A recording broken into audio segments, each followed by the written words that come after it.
membacakan sebuah dongeng yang berjudul Bujang Katak. Dongeng ini berasal dari Provinsi Kepulauan Bangka Belitung. Sebelum kita mulai dongeng tersebut, Ibu akan memperkenalkan tokohnya terlebih dahulu. Ini adalah Ibu Bujang Katak.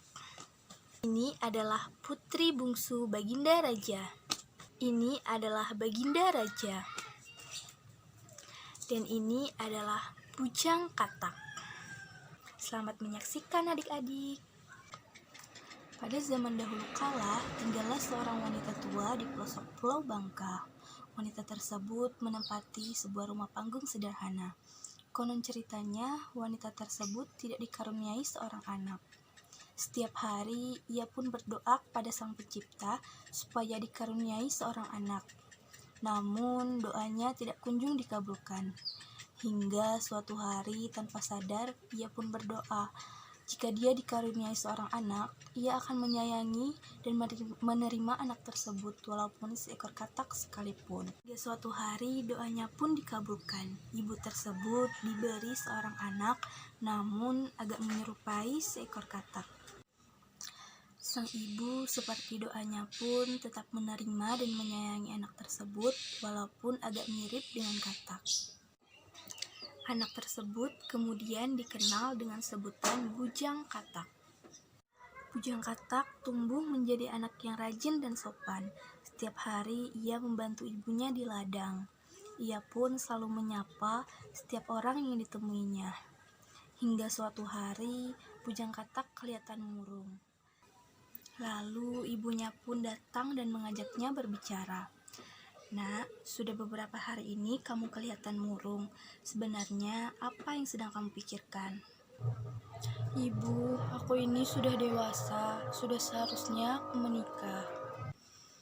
"Iya, ibu juga sudah memikirkan hal itu. Tapi apakah kamu sudah punya calon? Nanti biar ibu lamarkan." "Raja memiliki 7 orang putri, Bu. Tolong lamarkan salah satunya untukku." Ibu Bujang Katak sangat terkejut mendengar perkataan anaknya. Dalam hatinya ia berkata, "Mana mungkin putri raja mau menikah denganmu, Bujang Katak?" Namun karena besar rasa sayangnya kepada anaknya, ia pun mengiyakan perkataan anaknya. "Baiklah nak, besok kita ke istana untuk melamar salah satu putri raja." Keesokan harinya, Bujang Katak dan ibunya pun pergi ke istana. Sampainya di istana, mereka pun langsung menghadap raja. "Ada apakah gerangan engkau, ibu dan putranya datang menghadapku?" "Ampun yang mulia Baginda Raja, mohon dimaafkan apabila apa yang saya sampaikan menyinggung perasaan Baginda. Maksud kedatangan kami ke sini, kami ingin melamar salah satu putri Baginda untuk dinikahi oleh putra saya." Raja pun terkejut mendengar apa yang disampaikan oleh Ibu Bujang Katak. Namun Raja tidak mungkin menyinggung perasaan Ibu Bujang Katak. "Aku tidak bisa memberi keputusan tentang hal ini. Biarlah putriku yang mengambil keputusan. Akan kupanggilkan ketujuh putriku. Putri-putriku, aku memanggil kalian karena kedatangan ibu dan putranya yang ada di hadapan kalian. Sang ibu tersebut ingin melamar salah satu di antara kalian untuk dinikahkan dengan putranya. Apakah di antara kalian ada yang bersedia untuk menikah dengan putra ibu tersebut?" Seperti yang diduga oleh Ibu Bujang Katak dan Raja, putri-putri raja pun malah tertawa dan pergi masuk ke dalam istana. Namun ada yang aneh dengan putri bungsu Baginda Raja.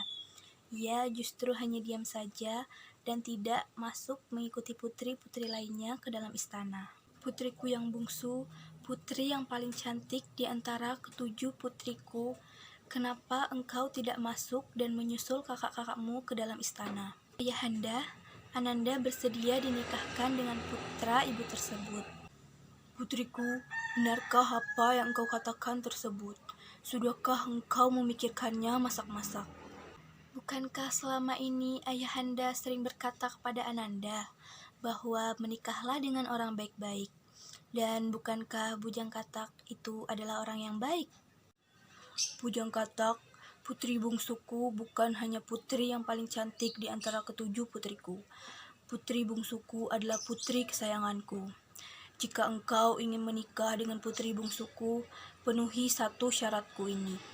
Syarat apapun akan hamba penuhi yang mulia.